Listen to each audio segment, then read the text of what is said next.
The twin suns of Tatooine beat down relentlessly, casting long, wavering shadows across the desolate landscape. In the dusty streets of Mos Espa, a small, unassuming starship lifted off, its engines a distant hum quickly swallowed by the desert. Weens.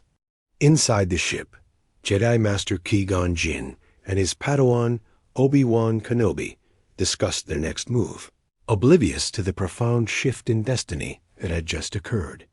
They had found the Queen's parts, but the boy, Anakin, with his impossible midi-chlorian count, remained behind. Qui-Gon, ever the maverick, had felt a pull, a flicker of something extraordinary, but the urgent need to return to Coruscant overshadowed any lingering intuition. The Force, in its infinite complexity, had simply flowed around this particular nexus, leaving it undisturbed back on Tatooine. Anakin Skywalker continued his life as a slave to Watto. The years passed, marked by the relentless grind of labor, the constant threat of the harsh desert, and the gnawing fear for his mother. Shmi, his mechanical genius, however, blossomed unchecked. Without the rigid structure of the Jedi Temple, Anakin poured his prodigious intellect into his creations. He didn't just fix things. He innovated. He built more sophisticated droids, not for combat, but for utility. Droids that could withstand sandstorms, scavenge more efficiently, or even subtly manipulate Watto's junk sails in their favor. His podracer, the Azure Streak, remained a testament to his raw talent, a forgotten relic of a fleeting moment of freedom. His Force sensitivity, untamed and unrecognized, manifested in subtle, often frustrating ways. He'd know when Watto was in a bad mood or when a sandstorm was brewing. He could occasionally influence the roll of a chance cube or find a hidden component in a pile of scrap. But these were fleeting, uncontrolled bursts, often mistaken for sheer luck or a peculiar intuition. The whispers of the Force, usually a guiding hand for Jedi, were to Anakin a chaotic symphony, a constant hum of uninterpretable energy that made him feel both powerful and utterly helpless. The galaxy outside, Tatooine, plunged into the maelstrom of the Clone Wars.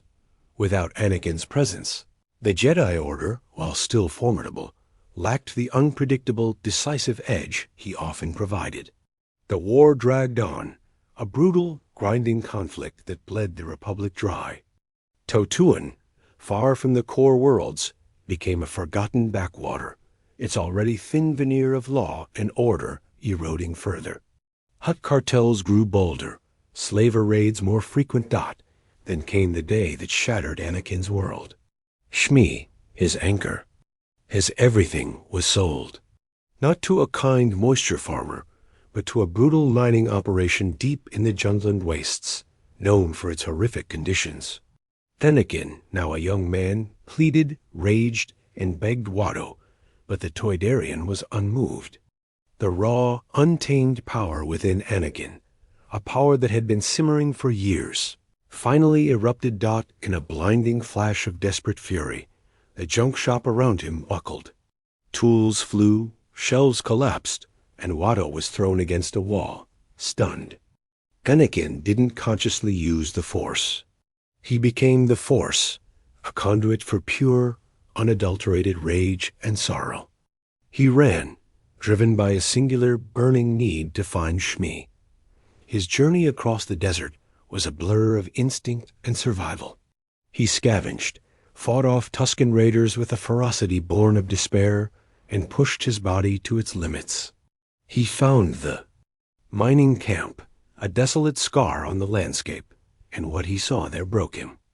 Shmi was gone, a victim of the brutal conditions. The grief was a physical blow, but it was the powerlessness that truly twisted him. His rage, previously a wildfire, now solidified into a cold, hard core of determination. He had been weak. He had been a slave. He had lost the only person who mattered. Never again. He would never be powerless again.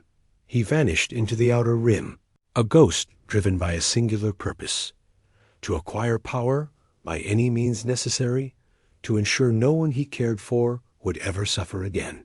His mechanical skills made him invaluable to various underworld factions, pirates, smugglers, even nascent rebel cells. He became a master of improvisation, building custom weaponry, modifying starships into deadly instruments, and using his raw, untamed force abilities, now honed by a dark will, to intimidate and dominate. The whispers of the Force, once chaotic, now coalesced into a seductive chorus, promising strength, control, and the ability to reshape the galaxy to his will. He didn't seek out the Sith. The Sith found him, or rather, his burgeoning power drew them like moths to a flame.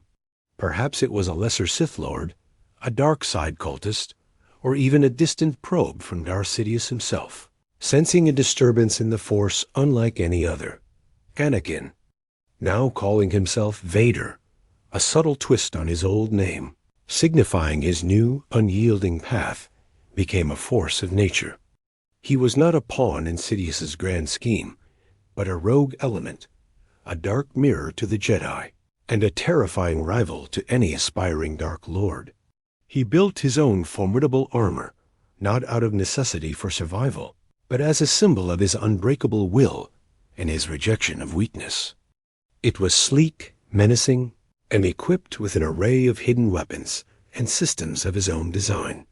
The galaxy, already fractured by war, now faced a new, terrifying variable. Vader, the shadow of the twin suns, was a legend whispered in the Aoi, darkest corners of the Outer Rim, a man who had escaped slavery and forged himself into a weapon of unparalleled power, driven by a twisted sense of justice and a profound, unshakable hatred for oppression. He fought against the Separatists, not for the Republic, but to dismantle their tyranny. He clashed with the Jedi, seeing them as rigid, ineffective guardians who had failed to protect the innocent. The Jedi, without their chosen one, struggled to maintain order.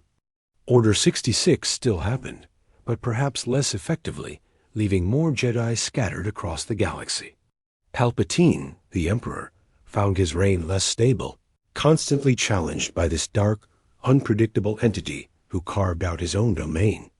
A shadow empire built on fear and a distorted vision of order. There was no Luke, no Leia. The hope they represented Neve life under the twin suns of Tatooine continued its relentless, unforgiving rhythm for Anakin Skywalker. The years that followed Qui-Gon Jinn's departure were a monotonous cycle of labor, dust, and the constant, gnawing anxiety for his mother, Shmi. Yet, within this harsh existence, something extraordinary continued to brew. Without the structured discipline of the Jedi Temple, Anakin's innate mechanical genius didn't wither. It exploded. Every spare moment, every ounce of his prodigious intellect, was poured into his work for Watto. He wasn't merely fixing broken droids or worn-out junk. He was innovating, building contraptions far beyond the capabilities of most mechanics. Asterisk, he crafted droids not just to serve, but to endure the brutal sandstorms, to scavenge with unmatched efficiency, and even to subtly influence Watto's notoriously rigged chance games, often without Watto even realizing it. His Podracer, the Azure Streak, once a symbol of fleeting freedom, now sat as a dusty monument to a potential that remained untapped by the wider galaxy. Simultaneously, his profound connection to the Force, untamed and utterly unrecognized by anyone around him, began to manifest in peculiar, often overwhelming ways. It wasn't the refined, elegant control a trained Jedi would possess. Instead, it was raw, unpredictable, and often destructive. He'd experience sudden, intense surges of emotion that would inadvertently cause objects around him to shudder, or tools to fly from shelves in moments of frustration. He'd know things, the precise moment Watto's temper would flare, or when a massive sandstorm was about to engulf Mos Espa. He could, on occasion, feel the subtle pull of a hidden component buried deep within a pile of scrap, or sense the shift and a chance cube just before it landed. These were not conscious acts, but rather uncontrolled bursts, often dismissed by others, and even by Anakin himself, as uncanny luck or an unusually sharp intuition. The omnipresent whispers of the Force, which guided Jedi with clarity, were to Anakin a chaotic symphony, a constant, uninterpretable hum of energy that left him feeling both incredibly powerful and utterly helpless, a burden he carried alone. Beneath the indifferent gaze of Tatooine's twin suns, the galaxy outside Tatooine might have been consumed by the Clone Wars. But for Anakin Skywalker, his universe remained confined to the relentless sands and the ever-present threat of Watto. His mother Shmi was his anchor, his sole reason for enduring the daily grind of slavery. He worked tirelessly, his mechanical innovations often secretly aimed at making their lives a fraction easier, or perhaps one day affording their freedom. But even his genius couldn't shield them from the brutal realities of Tatooine. Then came the day that shattered everything. The increasing lawlessness, a direct consequence of the galaxy's preoccupation with war, had emboldened the Hutt cartels and their slaver operations. Shmi, his beloved mother, was sold, not to a kind moisture farmer, as might have been a distant, hopeful dream, but to a brutal mining operation deep within the treacherous Jungland wastes. These camps were notorious for their horrific conditions, places where life was cheap and hope was a forgotten luxury. Anakin, now a young man, pleaded, raged, and begged Watto, his voice raw with desperation. But the Toydarian, cold and unfeeling, was unmoved by his anguish. It was in that moment, witnessing his mother's forced departure, that the raw, untamed power within Anakin, a power that had simmered for years beneath the surface, finally erupted. In a blinding flash of desperate fury, the junk shop around him buckled. Tools flew from their racks, shelves groaned and collapsed, and Watto was thrown violently against a wall, stunned and disoriented. Anakin didn't consciously reach for the Force. He became the Force, a conduit for pure, unadulterated rage, sorrow, and a terrifying sense of helplessness. He ran, driven by a singular burning need to find Shmi. His desperate journey across the vast, unforgiving desert was a blur of instinct and sheer will. He scavenged for scraps, fought off aggressive Tusken raiders with a ferocity born of despair, and pushed his body to its absolute limits. When he finally found the mining camp, a desolate, scarred wound on the landscape, what he saw there broke him completely. Shmi was gone, a victim of the brutal conditions, her life extinguished by the very system he was powerless to escape.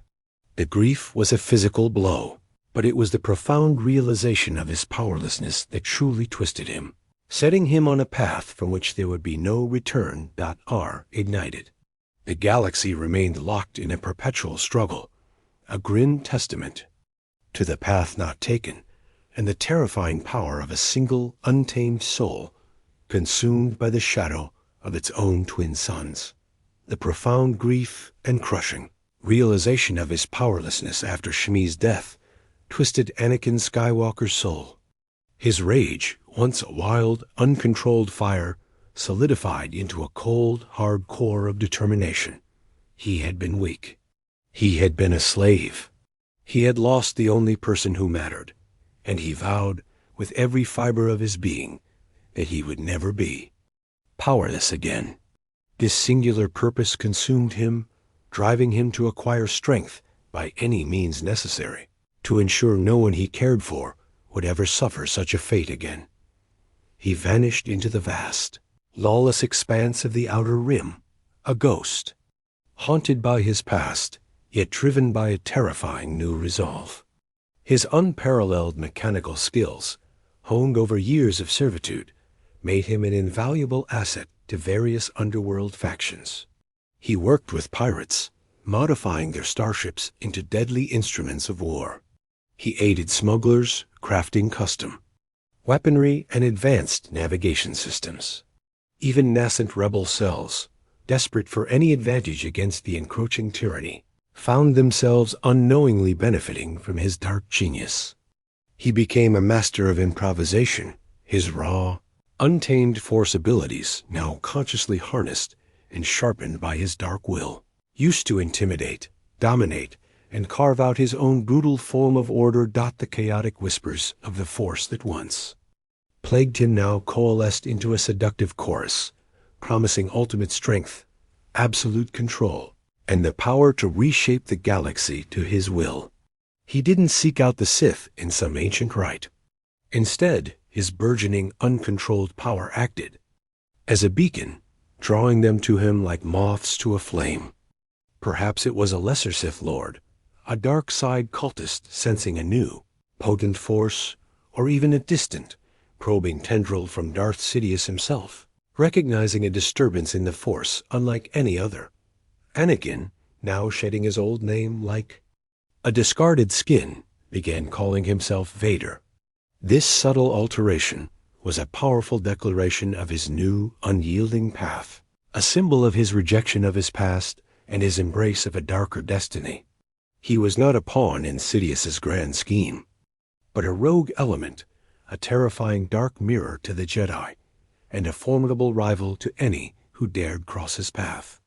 He forged his own formidable armor, not out of a need for survival, but as a chilling symbol of his unbreakable will and his absolute rejection of weakness. It was sleek, menacing, and equipped with an array of hidden weapons and systems of his own design, a testament to the self-made Dark Lord he had become. The absence of Anakin Skywalker from the Jedi Order fundamentally reshaped the galactic conflict that would become known as the Clone Wars. Without his unpredictable brilliance, his daring tactics, and his raw, untamed power, the Jedi, while still formidable, lacked a certain decisive edge. The war, instead of being punctuated by Anakin's audacious victories and strategic breakthroughs, became a more brutal, grinding affair.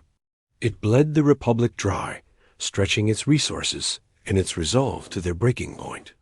The Jedi, without their prophesied chosen one, found themselves fighting a more conventional, prolonged war, unable to deliver the swift, decisive blows that Anakin often provided. Tatooine,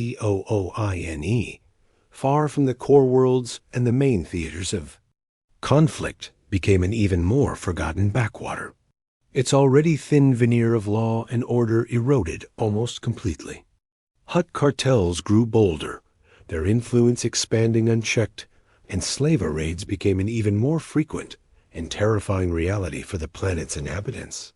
The Republic's attention was simply too fractured to spare resources for such a distant, seemingly insignificant world. When the time came for Palpatine to execute Order 66, the outcome was different.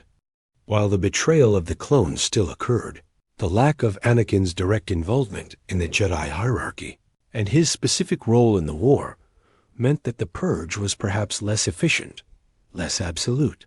More Jedi, though scattered and hunted, managed to survive the initial onslaught, disappearing into the vastness of the galaxy. Palpatine, now Emperor, found his reign less stable than in the timeline where Darth Vader served as his enforcer. He still controlled the vast Imperial machine, but he was constantly challenged by a new, terrifying variable: Vader. This self-made Dark Lord, forged in the fires of Tatooine's despair, carved out his own domain in the Outer Rim. Vader was not a servant but a rival, a shadow empire built on fear and a distorted vision of order. He clashed with the remnants of the Separatists, seeing them as just another form of tyranny to dismantle. He also confronted the scattered Jedi, viewing them as rigid, ineffective guardians who had failed to protect the innocent, including his own mother. The galaxy remained locked in a perpetual struggle, a grim testament to the path not taken and the terrifying power of a single, untamed soul consumed by the shadow of its own twin suns. In this altered galaxy, the most profound and devastating. Consequence of Qui-Gon Jinn's missed encounter on Tatooine was the complete absence of the Skywalker lineage as a beacon of hope. There was no Luke, no Leia, the twin children, who, in another reality, would have carried the spark of rebellion and the promise of redemption, were simply never born. Their mother, Padme Amidala, might have lived a different life, perhaps even perished in the prolonged, brutal clone wars, or simply faded into obscurity without the tragic romance that defined her destiny. The very notion of a new hope, a rallying cry for freedom against tyranny, never ignited across the stars. Without Luke Skywalker, the burgeoning Rebel Alliance lacked its most powerful symbol, its most potent Force-sensitive hero. There was no farm boy to answer the call, no one to learn the ways of the Force from Obi-Wan Kenobi, who himself might have lived out his days in quiet exile, or perhaps perished much earlier in a galaxy far more chaotic. The destruction of the Death Star, if it was even built in this fragmented empire, would have required a different hero, a different path, or perhaps never happened at all. Similarly, without Leia Organa, the diplomatic and strategic heart of the rebellion was missing. Her fierce spirit, her unwavering leadership, and her ability to inspire were crucial elements of the fight against the Empire. In this timeline, the resistance against Palpatine's rule, though still present, would be a far more disorganized, desperate, and ultimately less effective struggle. The galaxy remained locked in a perpetual state of conflict. Palpatine, though challenged by the rogue dark presence of Vader, still wielded immense power. But instead of a clear, unified empire facing a unified rebellion, the dark side itself was fragmented. Vader, driven by his own twisted sense of justice and power, carved out his own domain, clashing with Imperial forces as often as he did, with any nascent resistance. This created a grim, unending struggle, a chaotic dance of power where no single force could truly dominate, and no clear path to peace or redemption emerged. The shadow of the twin suns, the birthplace of a potential hero, instead cast a permanent, chilling pall over a galaxy forever deprived of its greatest hope.